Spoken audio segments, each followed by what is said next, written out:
Selamat datang saudara-saudari. Ya, hari ini kita bersambung dalam ciri ketiga, iaitu kebangkitan memenuhi segala hidup melalui harapan untuk masa depan. Harapan untuk masa depan. Ya, sungguh baiknya kerana kebangkitan Yesus memberi kita harapan untuk masa depan. Kerana kalau tidak ada kebangkitan ini yang berlaku, kita masih dalam dosa. Kerana tidak dibangkitkan. Kita mesti dibangkitkan. Dan kita tahu selepas Yesus disalibkan dan pada hari ketiga, Yesus dibangkitkan oleh Allah. Dan kebangkitan ini adalah harapan kita untuk masa depan. Ya. Mari kita selidiki ayat Tuhan. Dalam 1 Korintius babak 15. Kebangkitan Kristus daripada kematian. Tajuknya. Kita boleh membaca segala babaknya. Tetapi sekarang saya nak huraikan ayat 17 sampai 23. Ayat 17 berkata, jika Kristus tidak dibangkitkan daripada kematian, maka kepercayaan kita itu hayalan belaka dan kita masih dikuasai dosa. Hal itu juga bererti orang yang percaya kepada Kristus dan yang sudah mati, semuanya tidak mempunyai harapan. Jika harapan kita kepada Kristus terbatas kepada hidup kita di dunia ini sahaja, maka kitalah yang paling malang antara orang di dunia ini. Tetapi ayat 20 berkata, sebenarnya Kristus sudah dibangkitkan daripada kematian.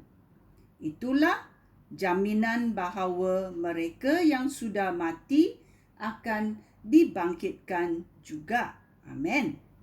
Hal itu demikian kerana sebagaimana kematian datang ke dunia ini melalui satu orang. Siapa orang itu? Orang itu bernama Adam. Begitu juga kebangkitan daripada kematian diberikan melalui satu orang. Siapa orang itu?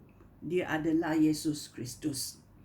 Sebagaimana semua orang mati kerana tergolong satu dengan Adam, begitu juga semua orang akan dihidupkan semula kerana tergolong satu dengan Kristus. Ya. Kita mesti tahu, kita mesti menerima hadiah ini kerana telah diberikan oleh Kristus. Ayat 23. Masing-masing akan dihidupkan semula menurut gilirannya. Mula-mula Kristus. Kemudian mereka yang menjadi milik Kristus akan dihidupkan semula ketika Kristus datang lagi. Ya, Kristus akan datang lagi. Pada pertama kali Yesus Kristus datang, dia datang menebus segala dosa kita. Bila dia datang kali kedua, apa yang dia akan bawa? Ya, kita mesti fikir. Okey? Dan kita pergi ke 1 Korintius babak 15 ayat 50 sampai 57. Saudara-saudara aku, inilah maksud aku. Tubuh yang dijadikan daripada daging dan darah tidak dapat masuk ke dunia baru Allah. Tubuh yang fana tidak dapat menjadi abadi. Ketahuilah rahsia ini. Tidak semua daripada kita akan mati. Tetapi ketika trompet dibunyikan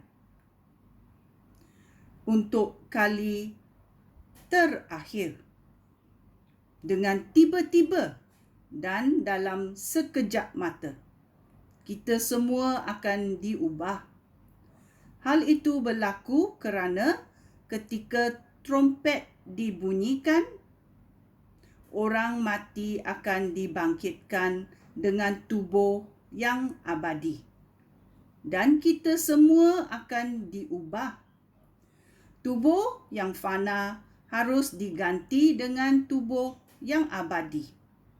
Tubuh yang akan mati harus digantikan dengan tubuh yang tidak dapat mati. Apabila tubuh yang fana sudah digantikan dengan tubuh yang abadi dan tubuh yang akan mati sudah digantikan dengan tubuh yang tidak dapat mati, maka berlakulah apa yang tertulis di dalam Alkitab. Kematian sudah dilenyapkan dan kemenangan sudah tercapai. Hai maut, di manakah kemenangan kamu? Hai maut, di manakah sengat kamu? Sengat maut itu dosa, dan dosa mendapat kuasa daripada Taurat. Tetapi kita bersyukur kepada Allah yang memberikan kemenangan kepada kita melalui Yesus Kristus, Tuhan kita. Oleh itu, saudara-saudara yang aku kasihi, hendaklah kamu teguh dan kukuh.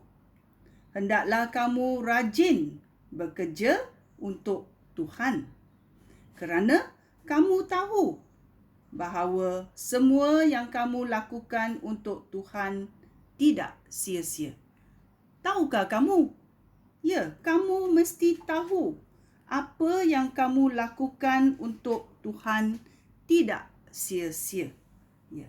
Kita dengar Yesus berkata, kalau kamu sayang aku, kamu akan menurut perintah aku. Itu kata Yesus. Bolehkah kita berbuat demikian? Kita fikir baik-baik. Okey? Sekian. Terima kasih. Shalom.